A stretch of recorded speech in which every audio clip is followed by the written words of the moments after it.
बिस्मिल्लाहिर्रहमानिर्रहीम। इय्याका नअबुदु व इय्याका नस्तईन। मेरे पाकिस्तानियों, मैं जो आज आपसे बात करने लगा हूँ वो कल एक ISPR की प्रेस कॉन्फ्रेंस हुई और उसके अंदर उन्होंने एक दो बातें की, तो मैं मजबूर हूँ कि मैं आज अपनी कौम के साथ बात करूँ।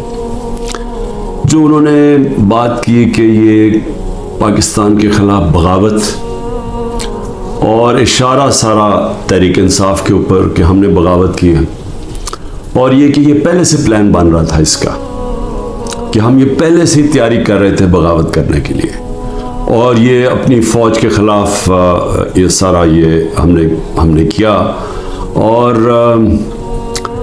और जिस तरह की वो बात की गई, मुझे एक बड़ी तकलीफ़ हुई उसकी। तो मैंने कहा कि मैं आज अपनी कौम के सामने ज़रा 2-3 पॉइंट रखूं, क्योंकि जब ऐसी बात की जाती है तो इसका जवाब देना बड़ा ज़रूरी है। देखिए, अब ये मौक़िफ़ आ गया ISPR का और पाकिस्तान की इस्टेब्लिशमेंट का कि तहरीक इंसाफ ने बगावत की। अब ये दूसरा भी एक मौक़िफ़ है, ये हमारा भी मौक़िफ़ है, ये मेरा मौक़िफ़ है, मेरी पार्टी का मौक़िफ़ है कि हमारे ख़िलाफ़ पूरी कॉन्स्पिरेसी की गई, हमारी गवर्नमेंट गिराई गई, जबकि पाकिस्तान की तारीख में 2 सालों में, आखिरी हमारे 2 सालों में बेहतरीन माशत ऊपर जा रही थी।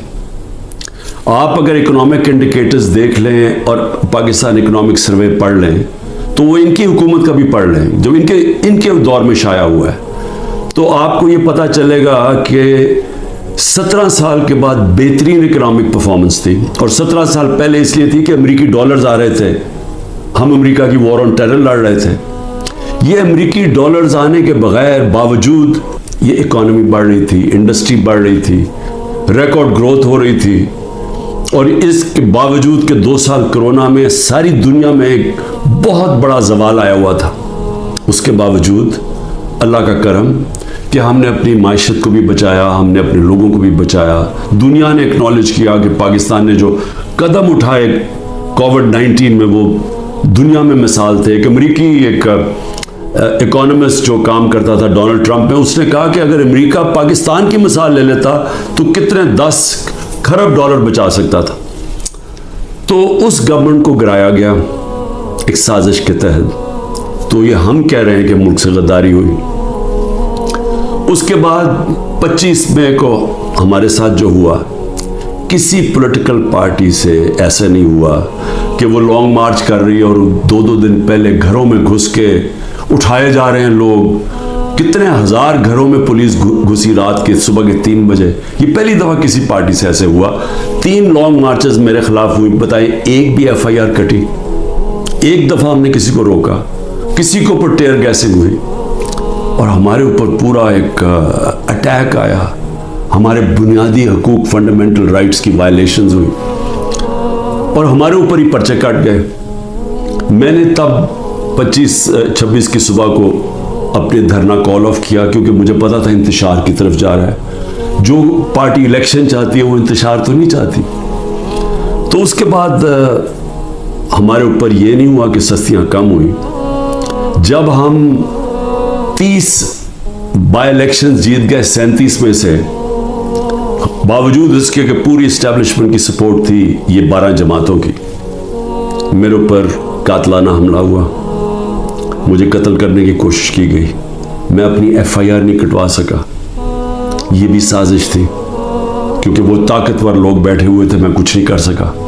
फिर जो JIT बनी पंजाब की, हमारी गवर्नमेंट थी, उसने जो चीज़ें सामने लेके आई, जब वो चीज़ें सामने आ रही थी कि 3 शूटर थे एक की बजाय, वो JIT को सैबोटाज किया ताकतवर लोगों ने। साजिश थी, क्यों नहीं उन JIT को चलने दिया। उसके बाद हमारे ऊपर, मेरे घर पे हमला होता है। हम अश्योरिटी बॉन्ड जब दे रहा था मैं कि जनाब मैं वहाँ 18 मार्च को इस्लामाबाद के जुडिशल कॉम्प्लेक्स में जाऊँगा, कोई कानूनी जवाज़ नहीं था मेरे घर पे। 24 घंटे हमला किया और वो श्योरिटी बॉन्ड भी ना ले पुलिस, क्योंकि उन्होंने मुझे अगवा करना था यहाँ से। यहाँ लोगों को जख्मी हुए, सारा दिन घर अंदर बैठ ना सके, 24 घंटे टीयर गैस घरों कमरों के अंदर। कभी किसी लीडर से ऐसे नहीं हुआ। 18 मार्च को फिर मेरे ऊपर एक कातलाना हमला होता है। अल्लाह का करम है कि मैं बच जाता हूँ। सारा वहाँ ऊपर ISI ने उसको टेक ओवर किया हुआ था, जो जुडिशल कॉम्प्लेक्स है। CCTV कैमरा इन्होंने बंद कर दिए। पूरी तैयारी थी कि इमरान खान को कत्ल करना था वहाँ। वो अल्लाह ने ऐसा करम किया कि वक्त में हम बाहर निकले, अगर अंदर चले जाते तो दरवाज़ा बंद हो जाता तो ख़त्म था। वहाँ बचा मैं। उसके बाद अगले दिन यहाँ, 2 दिन के बाद, 3 दिन के बाद इधर एक और मुर्तज़ा भुट्टो टाइप कत्ल करना था। वो मुझे पहले पता चल गया, मैंने टीवी पे चला गया, वो रुक गई बात। तो साजिश तो क्या हो रही थी? साजिश ये हो रही थी कि एक पार्टी जो जीतने जा रही थी इलेक्शन, उसको पार्टी को ख़त्म करने के लिए लीडर को ख़त्म करना था। और प्लान तब से ही बना हुआ था, केसेस शुरू हो गए थे महीनों के अंदर। जैसे 70 साल में एक आदमी के ऊपर एक क्रिमिनल केस नहीं होता, चंद महीने में आज 170 से ज़्यादा केस हो चुके हैं। ये यानी कौन सा इंसाफ का तकाजा है कि हर किस्म का, जो हर दूसरे दिन कोई नया केस हो जाता है। सारा मेरा वक्त एक अदालत से दूसरी अदालत में लगता है। तो ये कौन सा, ये मुल्क की बेहतरी के लिए हो रहा है कि एक पार्टी, सबसे बड़ी पार्टी को बाहर रखना? इससे बड़ी साजिश क्या है? जमहूरियत, अब सबसे बड़ी पार्टी को ख़त्म करने का मतलब जमहूरियत ख़त्म करना, और जमहूरियत ख़त्म करने का मतलब आज़ादी ख़त्म करना है। तो ये क्या मुल्क के ख़िलाफ़ साजिश नहीं है? और फिर